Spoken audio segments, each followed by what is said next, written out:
अस्सलामुअलैकुम जी, कैसे हैं आप लोग। तो आप देख रहे हैं हमारा YouTube channel cooking with Meera style. तो आज मैं लेकर आई हूँ आप लोगों के लिए बहुत ही मज़ेदार सी रेसिपी। तो आज हम बनाएंगे मूंग की दाल की मंगोचियाँ, जो कि बहुत ज़्यादा टेस्टी बनती हैं। आप लोग अगर दाल रोज़ रोज़ नहीं खाना चाहते तो ये रेसिपी बनाएं, बहुत ही परफेक्ट रेसिपी है। टेस्ट में ये बहुत ज़्यादा मज़ेदार सी चटपटी सी बन के रेडी होती हैं। तो चलिए रेसिपी स्टार्ट कर लेते हैं। सबसे पहले हम ले लेंगे मूंग की दाल। मैंने छिलकों वाली दाल ली है और इसको ओवरनाइट के लिए मैंने पानी में सोख करके रख दिया था, सिंपल पानी से। जब आप इसको भिगो लेंगे तो इसके ऊपर से जो छिलके हैं ना वो उतर जाएंगे, और जो छिलके नहीं उतरे आप उसे इस तरीके से मसल मसल के जो है वो निकाल लीजिएगा। पहले हल्के हाथ से इसको इस तरीके से मसलिएगा तो छिलके जो है अलग हो जाएंगे और दाल अलग हो जाएगी। और ये दाल मैंने ली थी 1 पाव, मतलब 250 ग्राम के बराबर। आप लोग ये रेसिपी बनाएं, इतनी ज़्यादा कोई मज़ेदार सी बनेगी कि आप लोग 1 पाव की जगह आधा किलो की ये रेसिपी बनाएंगे। इतनी मज़ेदार सी इसके पकोड़े बन के रेडी होते हैं, मंगोचियाँ बन के। तो ये देखिए सारी ही दाल मैंने मसल ली थी। अब मैं इसको निथारने का तरीका आप लोगों को बताऊँगी। इस तरीके से किसी भी बाउल में या सिंक में जो है आप इस तरीके से हल्के हाथ से जो है वो पानी ड्रेन कीजिएगा, तो उसके साथ जो है वो सारे छिलके निकल कर आ जाएंगे। इसी तरीके से बार बार आपने पानी डालते जाना है, उसी तरीके से निथारते जाना है, तो छिलके जो है वो सारे ही रिमूव हो जाएंगे, निकल जाएंगे पानी के साथ। और आपके पास साफ़ सुथरी सी दाल जो है रेडी हो जाएगी। अब इस दाल से हम बनाएंगे मंगोचियाँ। इस दाल की मंगोचियाँ बड़ी अच्छी बनती हैं, टूटती नहीं हैं और टेस्ट में भी ज़्यादा मज़ेदार सी होती हैं। अब चलते हैं हम इसको पीसने की तरफ। तो चॉपर में मैं ऐड कर दूंगी सारी ही दाल। पानी हमने बहुत अच्छे से निकाल लेना है, इसमें पानी नहीं होना चाहिए। इसको बिल्कुल ड्राई कर लेना है। स्ट्रेनर में डालकर आप इसे निकाल सकते हैं इसका पानी। अब सारी ही दाल हमने ऐड कर दी है।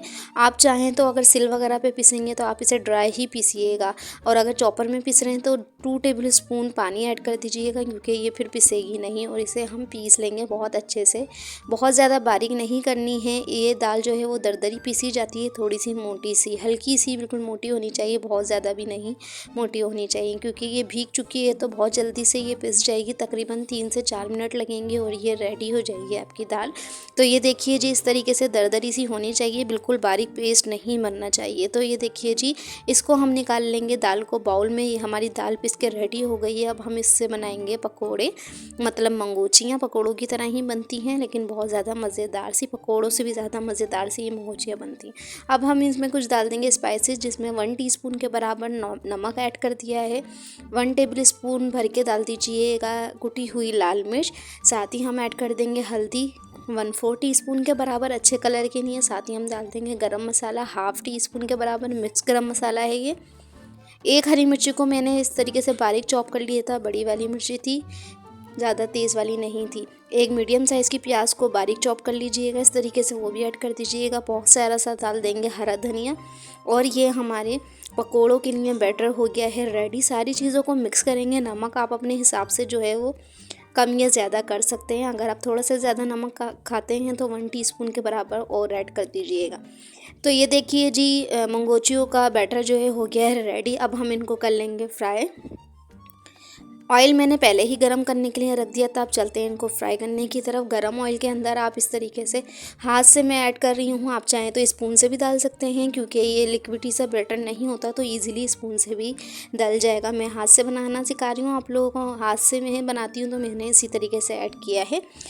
फ्लेम रखना है मीडियम टू हाई, बहुत ज़्यादा लो फ्लेम पे नहीं आपने इसे कुक करना है। और इसे हमने गोल्डन होने तक फ्राई करना है, हाई फ्लेम पे, मीडियम टू हाई फ्लेम पे। बहुत ज़्यादा इसे ओवर कुक भी नहीं करना कि ये बहुत ज़्यादा आप ब्राउन कर दें, क्योंकि हमने इसे ऐड करना है ग्रेवी के अंदर। तो हम इसे लाइट सा गोल्डन कलर आने पर निकाल लेंगे। हमारी मज़ेदार सी मंगोचियाँ बनके हो गई हैं रेडी, मंगोचियों की फुल्कियाँ।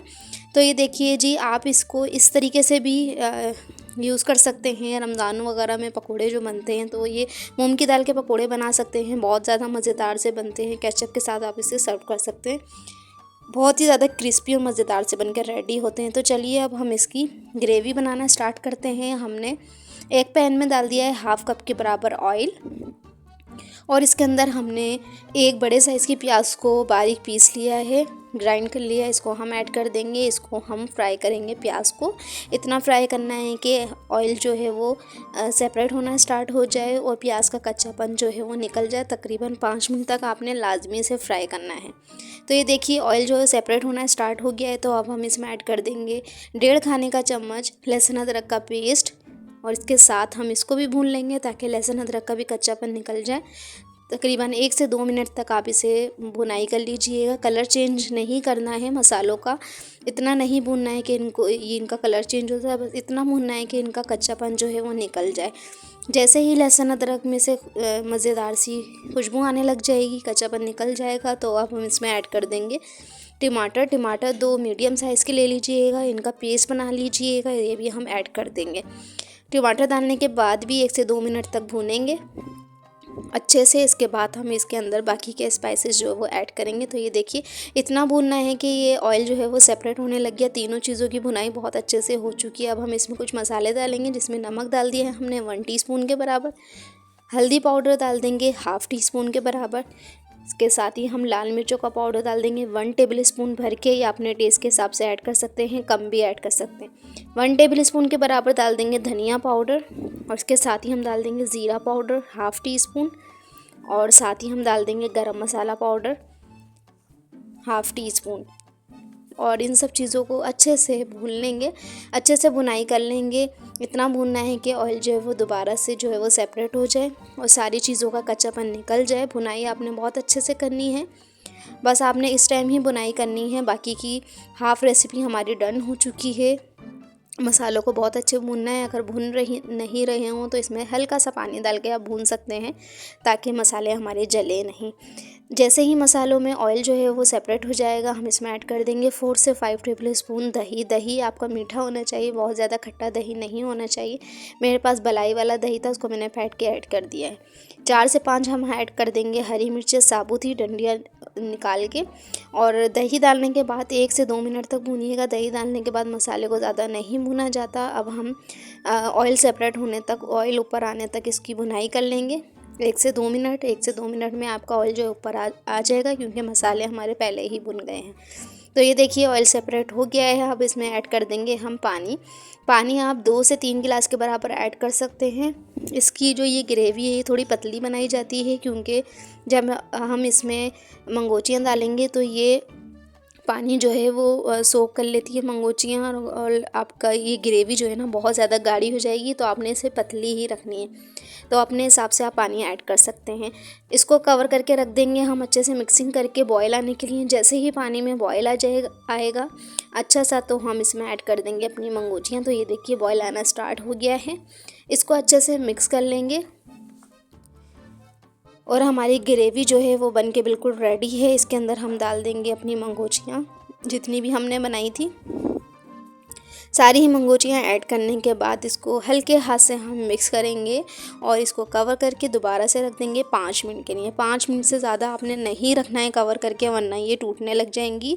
मंगोचियाँ जो है आपकी बिखर जाएंगी, टूट जाएंगी। तो ये देखिए जी, इसको कवर लगा के हम रख देंगे 5 मिनट। टाइम देखकर आपने रखना है। 5 मिनट गुजर गए थे और ये साइज़ में थोड़ी सी बड़ी हो जाएंगी। उसके ऊपर हम हरे धनिया से कर देंगे गार्निश, और बहुत ही मज़ेदार सी खूबसूरत से लुक के साथ और मज़ेदार से टेस्ट के साथ चटपटा से हमारी मंगोची का सालन जो है बनके रेडी है। देखिए टूटी बिल्कुल भी नहीं है और बहुत ज़्यादा मज़ेदार सी बनती है। फ्लेम को ऑफ़ कर दीजिए। फ्लेम ऑफ़ करने के थोड़ी देर बाद इस पर तरी आ जाएगी और मज़ेदार सा हमारा मंगोचियों का सालन बनके रेडी है। ट्राई ज़रूर कीजिएगा। अगर आज तक आपने ये रेसिपी ट्राई नहीं की तो आज ही रेसिपी ट्राई कीजिए। बहुत ज़्यादा मज़ेदार सी रेसिपी बनती है और झटपट से बन जाती है, ज़्यादा कोई इसमें टाइम भी नहीं लगता। अगर आप दाल नहीं पसंद करते तो ये रेसिपी बना के ज़रूर ट्राई कीजिएगा। इसको हम डिश आउट कर लेंगे। और चैनल पे न्यू हैं और मेरी रेसिपी फ़र्स्ट टाइम देख रहे हैं तो मेरे चैनल को सब्सक्राइब और वीडियो को लाइक ज़रूर करके जाइएगा। बेल आइकन को भी प्रेस कर दिया करें ताकि मेरा हर नोटिफिकेशन आपको फ़ौरन ही मिल सके। तो ये देखिए जी, खूबसूरत से लुक के साथ हमारी मज़ेदार सी मंगोचियों का सालन बन के रेडी है। ट्राई ज़रूर करना है, फीडबैक भी लाजमी देना है। बहुत ही आसान सी रेसिपी और परफेक्ट रेसिपी दी है मैंने आप लोगों को। एक मरतबा ज़रूर बना के ट्राई कीजिएगा और फीडबैक भी लाजमी दीजिएगा कि आपको ये रेसिपी कैसी लगी। तो ये देखिए जी, लुक में कितनी खूबसूरत सी लग रही है, टेस्ट में इतनी ही ज़्यादा चटपटी मज़ेदार सी रेसिपी है। तो ये देखिए, मैं आप लोग को इसका मंगोची भी निकाल के दिखाती हूँ कि अंदर से बिल्कुल भी ना ही गुठली बनेगी और ना ही ये बिखरेंगी टूटेंगी। ये देखिए, मैं कट करके दिखा रही हूँ अंदर से कितनी सॉफ्ट बन के रेडी हुई है। बिल्कुल भी इसमें गुठली नहीं है और ना ही ये हार्ड है और इतनी भी सॉफ्ट नहीं है कि ये सालन के अंदर बिखर जाएं। तो ये देखिए जी, आप ऐसे ही इसको स्पून से खा लेंगे, इतनी कोई मज़ेदार सी रेसिपी बन के रेडी होती है। Thank you for watching my video. Okay जी, अल्लाह हाफिज़। फिर मिलेंगे मज़ेदार सी, न्यू सी, यूनिक सी और विंटर स्पेशल की रेसिपी के साथ।